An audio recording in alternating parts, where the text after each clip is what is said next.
When the artist's heart is torn apart, everybody still says, right.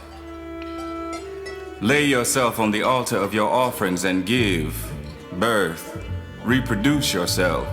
Reduce yourself to the dust of other people's expectations. And I say, to hell with that.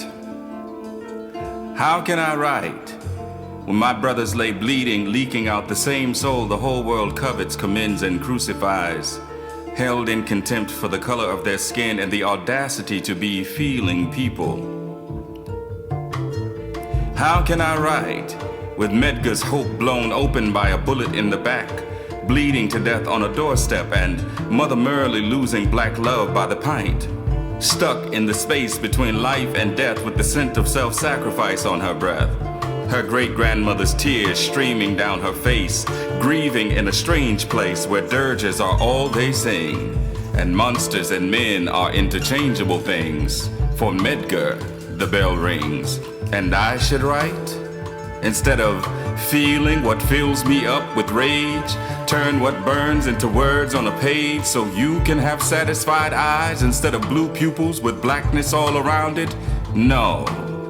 How can I write with blood on Betty's chest, seeping into the milk of her maternity with a belly full of one-day questions and curious eyes that need to know why somebody put a bullet in love while it was busy giving itself to the world, preaching from the other side of everything with clear eyes and clear mind, committed to doing right in a world carrying on a fool affair with unrighteousness and wrong.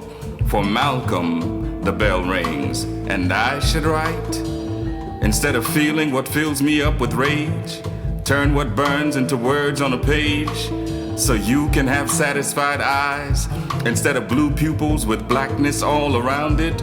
No. No. How can I write when we killed a king in the name of God and country, in a place where country became God the minute they decided themselves somehow sovereign? Martin, a martyr for people who needed a peek at the backside of the Black Mountain to know if God saw his children suffering and simply turned a blind eye, and if saviors are just something they sell us to keep us from concentrating on the hell we helped them build.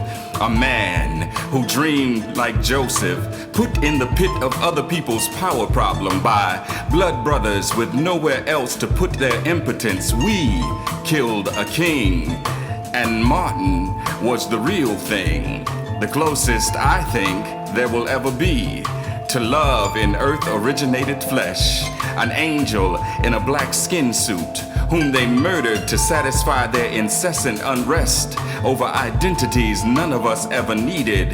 For Martin, the bell rings, and I should write? Instead of feeling what fills me up with sadness, sorrow, and grief, turn what burns into words on celebrated leaves so you can have satisfied eyes instead of blue pupils with blackness all around it. No, no, no. I ain't always an artist. Sometimes I get the blues too. Sometimes I Lindy hop and drink Bessie on the rocks to make the pressure drop, but the blood don't stop, and all the ghettos in Harlem are still overrun with rats and violently policed by the cops. So the blood don't stop, and I can't write with my brother's hands behind his back.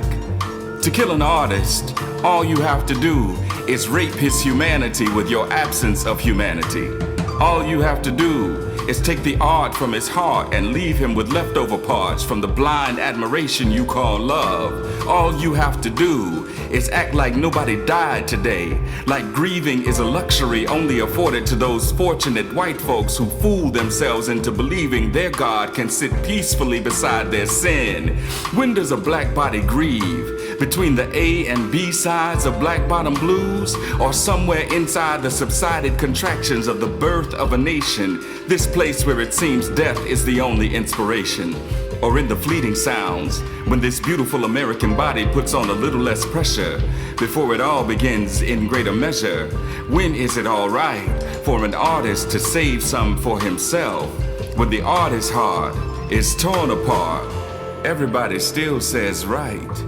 And I say, to hell with that.